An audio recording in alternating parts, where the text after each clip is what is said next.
Бугарија и СДСМ на иста линија. Констатацијата на Филипче дека ништо не се случува во Македонија во однос на евроинтеграциите, односно дека тапкаваме место зашто бугарите не се во уставот, сега е споделени од бугарскиот министер за надворешни работи Георг Георгиев. Замислете, тој во писмо испратено до неговите колеги од земите членки на Европската унија тврди дека статус квото во преговорите меѓу Скопје и Брисел се должела на фактот што Македонија упорно чекала наместо да работела. Бугарија од секогаш го побивала аргументот дека Македонија чекала предолго. Токму ова е проблемот. Скопје чекало наместо да работи, ни кажа Георгиев.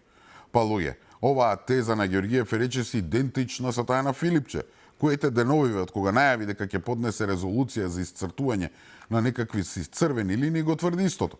Дека актуелната влада не правела ништо во однос на евроинтеграциите и а најлошо било да не се прави ништо. А што е тоа нешто? Нормално да ги ставиме бугарите во уставот.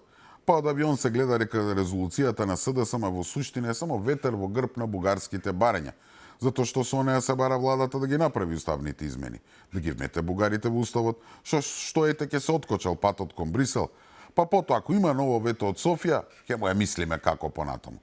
Па луѓе, ова практично значи дека СДСМ бара повторно да попуштиме пред бугарските уцени, да направиме тоа што бараат, а после некој друг нека му ја мисли. Важно во својата каша преку така наречената резолуција да си го вовлечат и ВМРО ДПМН.